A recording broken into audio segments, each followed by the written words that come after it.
Hello, everyone, and welcome to the Bias Report for the week of July 8th, 2019. I'm your host, Paul, here with you once again to bring you the best and the worst of the week in American media bias. So just a forewarning for everyone, I am out of my home studio this week. I'm watching my parents' dogs at their house, so my apologies if you hear them barking outside because they don't listen to me unless I have a hot dog in my hand. Also, any apologies if my levels seem a little different from my normal production standards, but I don't think anybody really cares. Or at least I don't when I listen to podcasts, but whatever. Anyway, I've got another good show for you guys. I'll be right back with the weekly rundown. See ya in just a minute.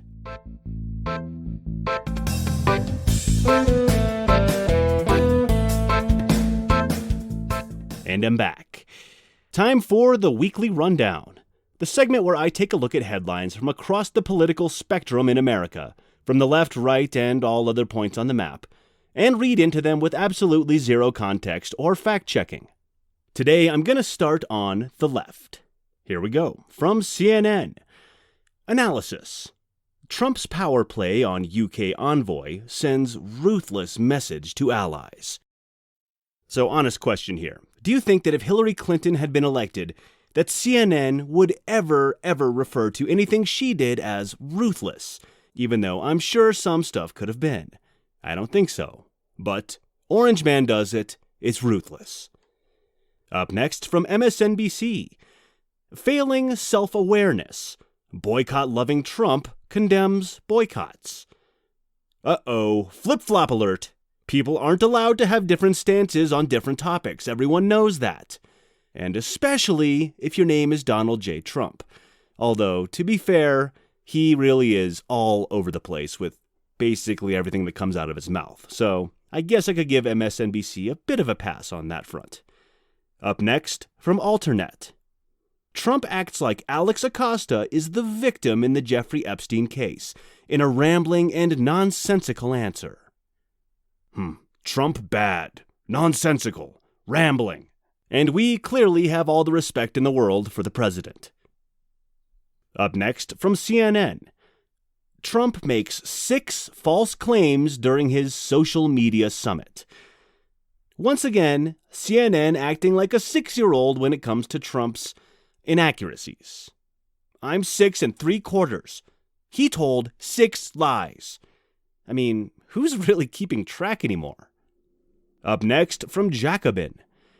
Karl Marx is useful for our time, not just his. As neutral as ever, Jacobin. I love these guys. Clearly, Marxism is the way forward, since, it's worked so well so many times before. Okay, that wraps up the left. Let's move on to the right. From Breitbart. CNN's desire for political violence enters the White House.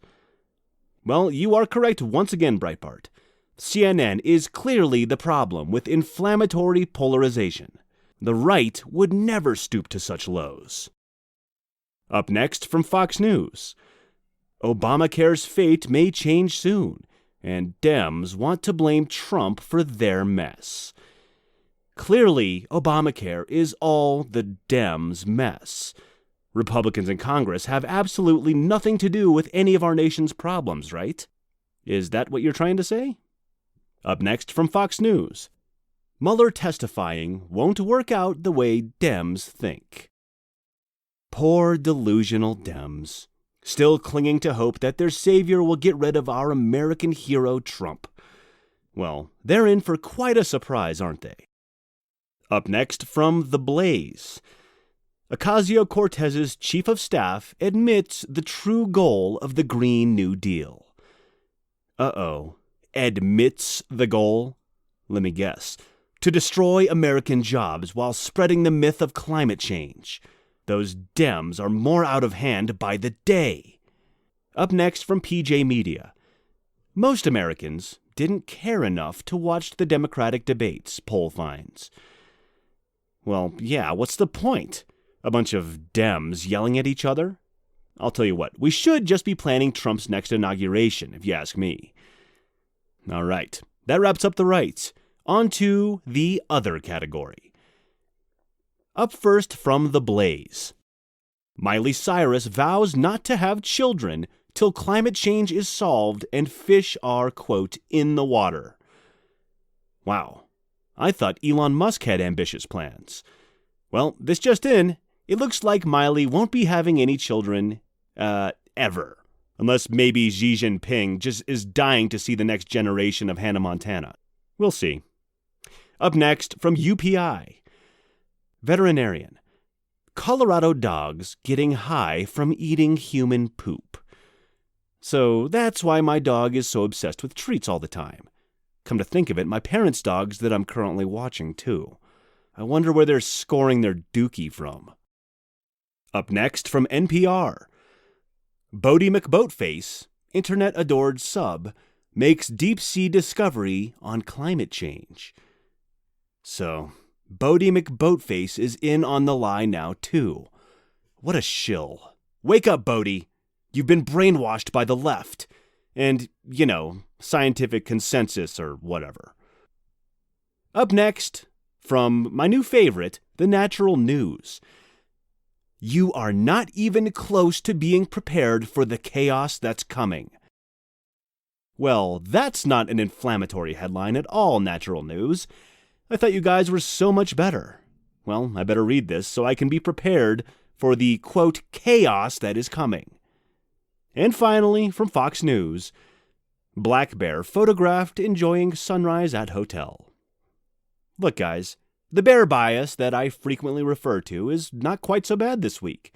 See, I told you that bears can be good members of society too, just drinking coffee, starting the day at a nice hotel.